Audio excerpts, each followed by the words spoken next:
Okay, so I figured instead maybe because I did just do this post over in Facebook, by the way, Rebecca Kaminsky with Drop of Oils. And I am trying out Zoom for the first time.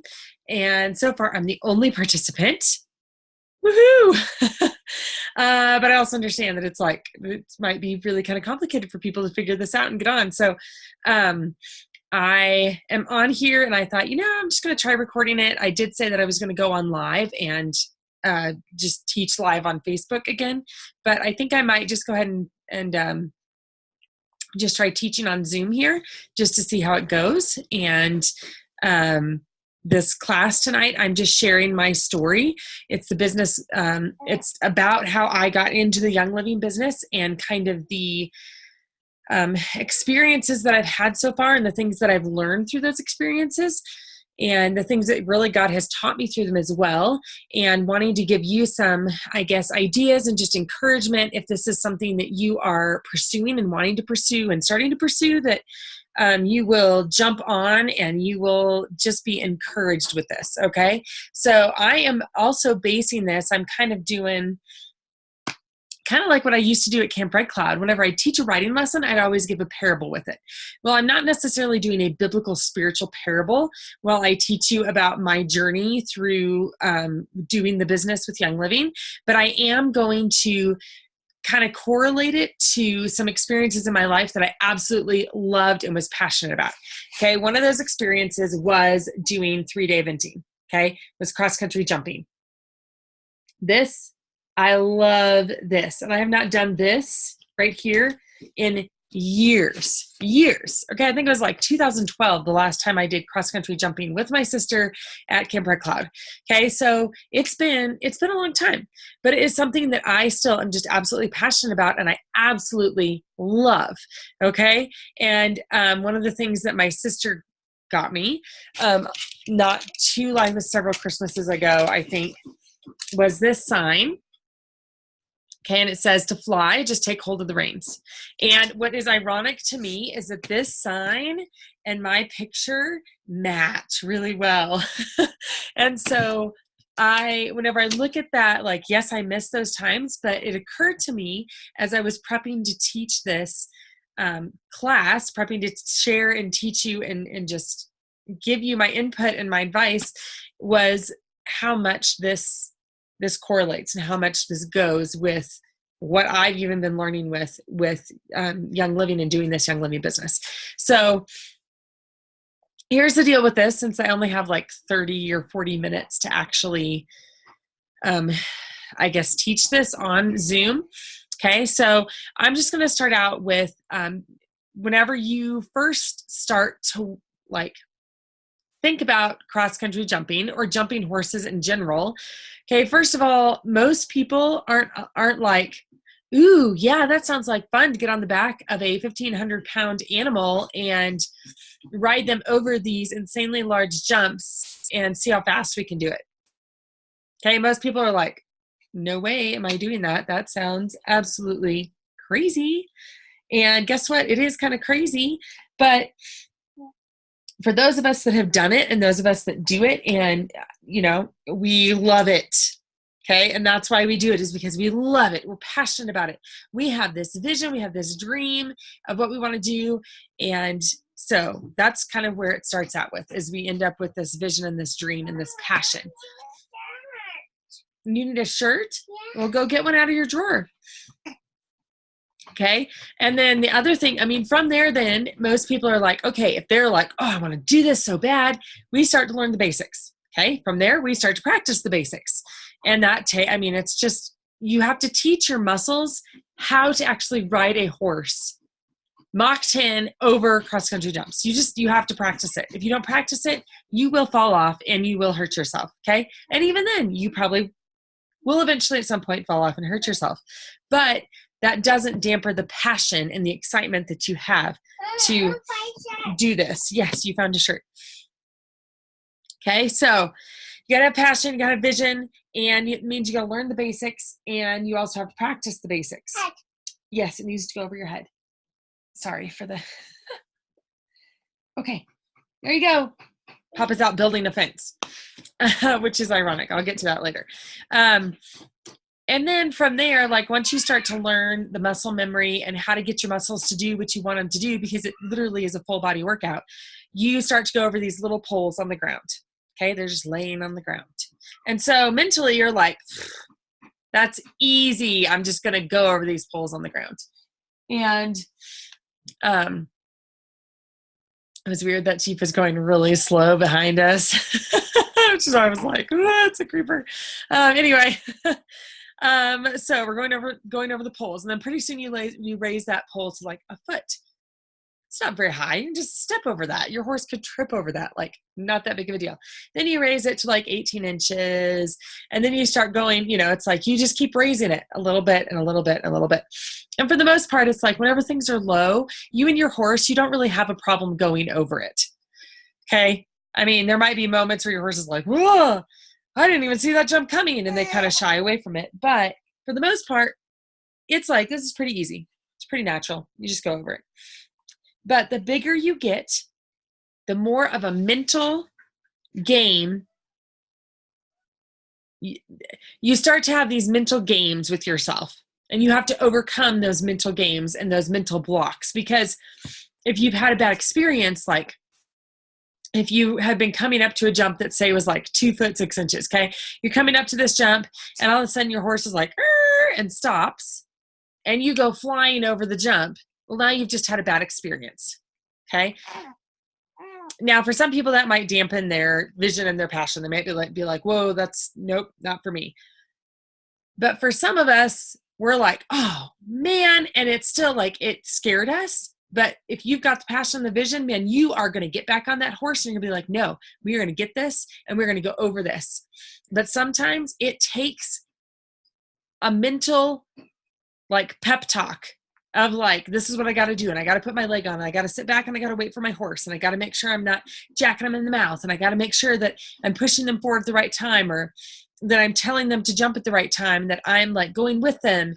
Like, these are all these mental things that you have to keep telling yourself, as your muscles might know it, but sometimes your body is not following. And so you have to tell yourself, this is what we're going to do, and this is how we're going to do it, and this is what's going to happen, and what's going to go. Okay. So what is really ironic with all of this, not ironic, I guess, but what I think is interesting as I was thinking about this is this picture was taken the second time that I ever did this competition. Okay. The first time I went to the Watermelon Mountain Pony Trials, I went to go over this jump, and my horse shied away from it. She did not want to jump over it. It took us like 2 or 3 times, and she finally jumped over it. Okay, so the second competition came around, and like the next year, and I was bound and determined. I was riding at the exact same level. I hadn't progressed in level, which was fine for me. I was like, I don't care. This is just fun. I just like to jump. I just love to do it. It's so fun. And so, but this year, this year, right here that you're looking at, I was like, we are going over that jump. I told myself that.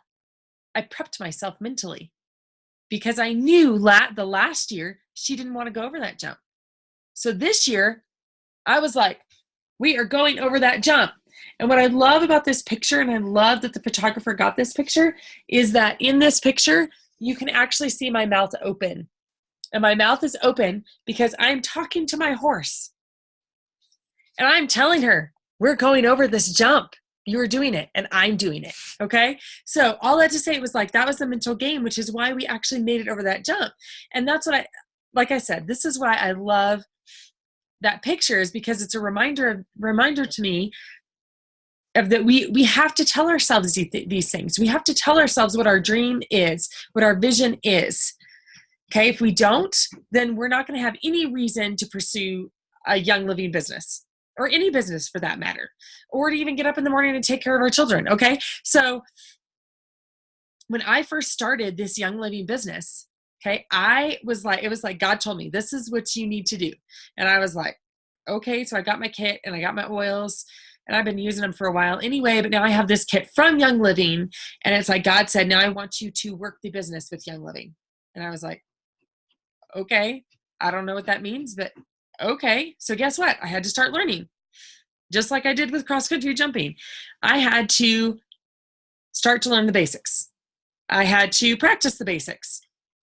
Okay, I had to start to learn, like, oh, Sarah Harness, she has this video that she teaches, like that she has put together this script for us to be able to follow. So it makes it so much easier. So I'm learning the script. And because I lived in Russia at the time, I was like, well, I guess I better learn how to say this script in Russian too. So I started to do that. So I'm learning the basics. I'm practicing the basics. And then pretty soon, like, I'm having some people sign up. So it's like I'm going over the polls per se. Okay, it's friends, it's family. Okay, it's people that trust me and know me. And so they're like, cool, yeah, I'll totally get the kit and I'll join you in your, like, being a part of your team on this journey with you. Okay, cool. They're not necessarily working the business, but I've signed them up, and now they're my responsibility of, like, okay, now I need to start to shepherd them per se, to use a Christian term, in how to use their oils, what they need to do next, what is essential rewards, like all these things. And so I'm like, okay, so to me, that was like the poles and the 18-inch jumps and that sort of thing. So I'm now what you would call a senior star. I've consistently been a senior star for probably the past year or so. I've been trying to make it to executive. Okay, so executive for me is like going over that jump that first year. Okay, I am looking at that goal right now, and it's not really that big of a goal, but I'm looking at that goal and I'm going, oh, am I ever going to get there? Am I ever going to get people to be encouraged to want to work the business under me? Like, is God going to provide that for me? I don't know. And so that's where my mental game has been the last several, probably months in the last year, is going, nobody really probably wants to join me anyway. And I probably don't really want to, they probably don't want to work the business under me. And I'm probably not that great of a leader. And so that's probably why it's negative talk. Guys, do you hear that? I am looking at the jump ahead of me and I'm thinking, I can't make it over that. That's what I'm thinking. That's my mental game right now. I can't make it over that. I can't get there. Okay. But here's the deal. This is what I'm starting to understand, what I'm starting to learn as I say my declarations every day, as I'm starting to, like, actually work this business. One thing, I've gone back to the very top. I have become more passionate and excited, and I'm reminding myself of my vision. I have my vision board. I have my reasons for why I'm doing this. And this is part of the reason why I'm teaching this too, is because I want to give you guys vision and passion for why you want to work a Young Living business, because that is what is going to propel you forward. Okay, is that passion and that vision. And so when I started learning the basics, something major that I started to learn was, it's not just teaching the lesson. It's not just reading the script. Okay, good job. You read the script and you taught a class. Okay, and I had some people sign up, which I was super excited about. I love telling people about essential oils. I love coming alongside of people. Like, I had a lady contact me the other day and she was like, I'm ready to get my kit. And so but before I was like, okay, well, this is how you do it, and started to walk her through how to do it, I wanted to get to know her first. And this is the key. This is what I think is key. Before I signed her up, I wanted to know, what do you need these oils for? Why are you wanting them? How do you see them benefiting you? How do you see them helping you? Like, who are you even? Like, I know that you're like a relative on my husband's side, but I don't know who you are. Like, do you have kids? Like, where are they at right now? Where are you at right now? And it excites me because I actually start to get to know people, and then I actually start to get to see how these Young Living products that God has given us is helping them and benefiting them personally. So once they get their kit and once they start using it and once they start seeing it, which is part of the reason why my challenge for this week for everybody was to tell me your story. Okay, I wanted to hear, how have these essential oils helped you? Okay, this is part of me wanting to listen to you. I'm wanting to hear from you. What are you using the oils for?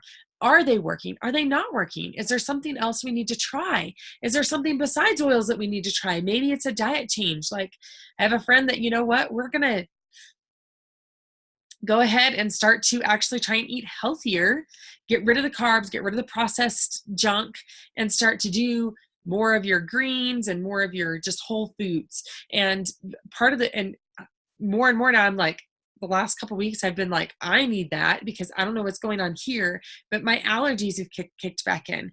And part of me wonders, yes, it might be seasonal changes, like we're starting to get colder, but I also think part of that is I haven't been eating as well as I have been in the past. And so sometimes it's those things. So that's why I'm like, I need to hear your story. I want to hear your story so I can help you in your health and wellness goals. Okay. And so listening to people, that is like key for me. You need to listen to people. Then you need to share with people. Okay. So this is part of how I share with people. I live in a super small town and there's like 400 year-round residents. A lot of the people here, a lot of the friends here that I have, they have kits under me. They do. They went and they got a kit and they've got oils and we're oiling together and we're figuring things out together. But there's more that we can do. There's totally more that we can do. And so where I see my avenue is online. Okay. Is getting on here and talking to you online and teaching you online because I can't go to everybody. I so wish that I could see people face to face, which is why I was doing Zoom, because then if people want, they can show their video and then I can see your face and I can hear your voice. And that's like one of my favorite things, to sit down with people and just talk with them. Okay. So after you share with people, and that could be one-on-one, that could be taking them out to coffee, that could be just informal. You're sitting in your living room and they're like, oh man, I'm really stressed out about this new job, or I'm really stressed out about, this going on with my kid. And you're like, hey, I've got this stress away oil. Here, let's put this on.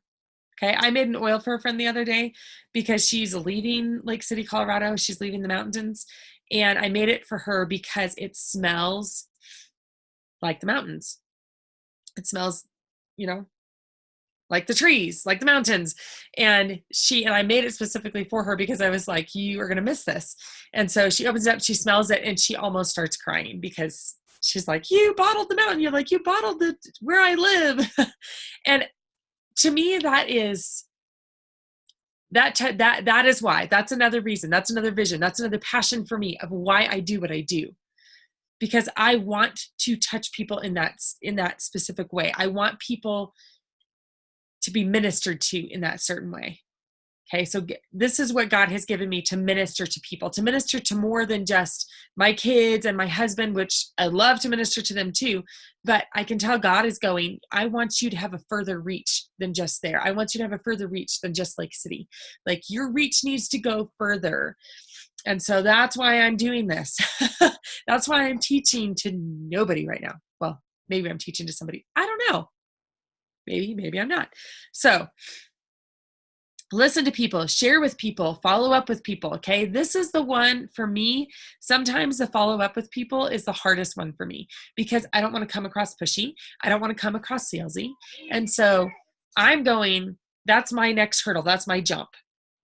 Okay. Is that I know that I need to be bold enough that I need to whisper to myself, like I whispered to my horse, we're going over this jump. Okay. You need to get over feeling scared about calling people and call them. They want you to call them. A lot of times they want me to call them. And if they don't, then they tell me. Or I definitely get that vibe. Like, I don't really want to talk to you. Okay.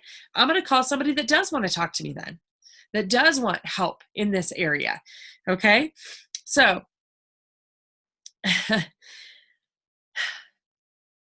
here's the other side of this. This is something that, that has been kind of hard for me to overcome a little bit. And that is I've whispered to my horse, I've whispered to myself, we're going over this job. I've told myself we're going over this job. I've prepped myself. I've done the right things. I've, taught the class. I've done the follow-up. I've and then I get no response from anybody. Nobody at all. And I've followed up. Sometimes I have followed up for over 6 months with somebody. And that's when I step back, and that's whenever I can start to feel a little discouraged. Like, I'm just not getting this. Like, we keep refusing this jump. She just won't go over this jump. She just won't do it. And so you kind of start to get discouraged, and then you build up more mental blocks because you're like, this isn't working. And I'm sharing this with you because this is something I experienced in February. Is I was like, this isn't working. I don't know why this isn't working. And looking back on that, I can still feel it. Like, I'm like, oh, why didn't I get anything out of that? And it's like, maybe that's because that was a practice session. Like, that's what I kind of feel like God is telling me sometimes. He's like, that was for you to practice. That wasn't for you to have any fruit come from it. I wanted you to practice so that whenever you do come to a major competition and there's a hurdle in front of you, you succeed. I want you to practice first. And so it's that muscle memory, it's that practice. And so even whenever I've had those disappointments of nobody responded to me at all, that's whenever I have to remember, sometimes those were practice runs, okay? They're practice runs. So I guess to wrap this up, because I think I only have like 5 minutes left with doing this on Zoom. The last thing I think that I want to leave you with is that don't bail. Don't bail on your horse. Don't bail on you. Bail on your horse. I feel like I'm teaching a writing lesson again. Don't bail on yourself. Don't bail on your visions and your goals and your dreams. So for me, that's don't bail on my family. Don't bail on my kids. Don't bail on my husband. Okay. Most important, don't bail on what God has told me to do. He's told me to pursue this. He's told me to do it. And so my next hurdle is executive. My next jump, my next cross-country jump, I should put executive on here. Executive. And I am telling myself and my horse, we are going over this jump. We are going to executive, because then our next jump is going to be silver. That's where we're going. Okay. And we are going to fly over it. We are not refusing it. So that's where I'm at. So that's you need to practice. You need to commit. You need to follow through, learn that muscle memory, and do it again. Do it again, do it again, do it again. And I am here for any resources that anybody might need. Okay. So I've got books from Sarah Harnish. I can coach you. I could be your cheerleader. I mean, there's so many things, but you have to do it. I cannot get on your horse for you and make you go over these jumps. I can't do it. I can't. That has to be you. You have to have the vision and the passion. And if you're like, I'm struggling maintaining my vision, then let's make a vision board. Do it. Let's do this. Okay. And let's practice. Let's commit. Let's follow through. Let's learn that muscle memory, and then let's do it again. Let's do it again, over and over and over again. So that is just my kind of a little bit of my story. And I hope that you guys are encouraged by it. And I hope that it pushes you to the next level even with whatever you're doing, even if you're not working the Young Living business, even if there's something else that you're trying to accomplish, like our fence out there. Oh yeah, I told you I was going to come back to that. All of a sudden we're like, we need to build this fence. We need to get this fence up, at least one section. It's a 43-foot section, I think. We started yesterday. We put in 4 posts. My husband's out there right now. He's already starting to put the slats up. Okay? He has a vision. My husband, as soon as he catches the vision and the passion of something, he just goes. He just gets it done. And it's done. Okay? And so I guess that's why I was like, including that fence out there. Okay? Once you catch that vision and that passion and you see the picture in your head, then that's when you know this is where we need to go next. This is what needs to be accomplished next. So we went back to the lumber yard and we got more wood. It's such a tiny egg. So true. All right. So that is it. Just set them on the table for right now. That is it for tonight. I'm going to go out and I'm going to help my husband with the last little bit of daylight that we have left.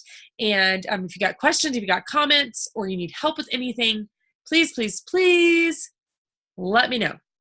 So that's it for tonight. We will talk to you guys later.